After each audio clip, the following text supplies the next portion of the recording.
appreciate it. How are you guys? Is everybody okay? Can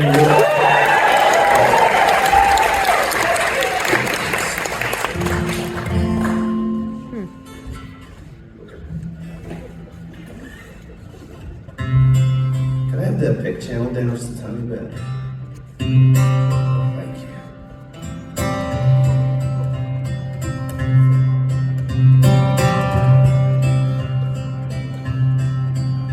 I was new to the capital city, so perhaps that's why I was chosen to be given the map. Or perhaps it was because the place where I worked meant that I wasn't just some other jerk. Either way though, there it was one day after lunch, a map in an envelope there with a bunch of mail and other stuff there at my desk, with my name in old cursive, no return address.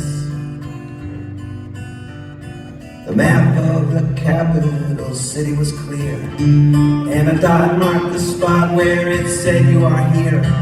But an X marked another spot down a few blocks. So I got out my notebook and I took a walk. Of course there was nothing for me to expect, but I write for the paper, so I go where I'm led. And this lead it led me to a boarded up space between a convenience store and a foot massage place. With my pocketed notebook, my flashlight and my teeth, I stooped to the ground and I crawled underneath, down into the dark till it swallowed me up.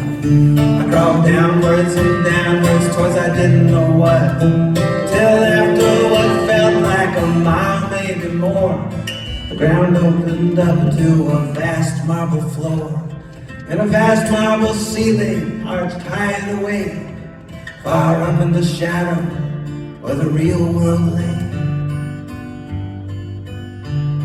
And there in the middle of the vast marble floor was a thing unlike anything I'd seen before, a rotating, spiraling mist made of lights that had something like wings, made of something like eyes. And it knew I was there, because how could it not? And as it read my mind, I tasted its thoughts, and I felt every mask that I ever wore drop.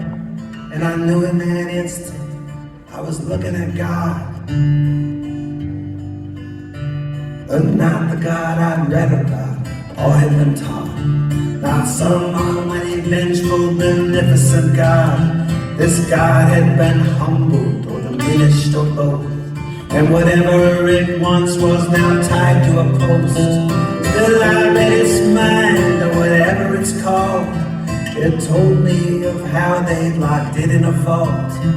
It had come from a place far over the waves, and before that a place that did not have a name. But like bread in the body, and water to wine, there were those who could use it to turn wrong to right. So they used it for all the things God is used for Second Amendments and new holy wars, and helping the strong so that they'll feed the weak, protecting the mighty that they might shepherd the meek. And when people get shot and folks say that they care, they need something to go through the thoughts and the prayers. So they had used it again and again, and with its moral authority each time they win, and in fear of escapes it and hopes just to keep the God to themselves they had buried it deep. Still they feared it less than just some common ghost, and whatever it once was now tied to a post. And then came the letter, then I arrived, looking down on the ground at the rope loosely tied.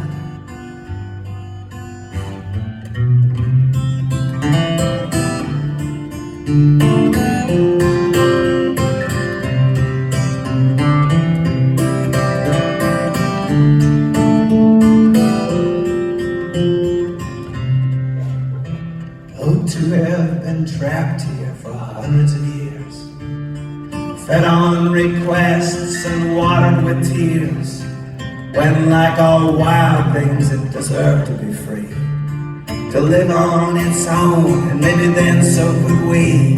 So light burned my face as I worked out the knots, and the wind from the howling of wings was so hot that I thought I might die till the rope fell away and I fell to the ground.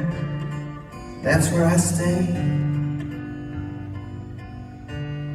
When I awoke in the darkness, alive and alone, the God once possessed 'neath the city had flown.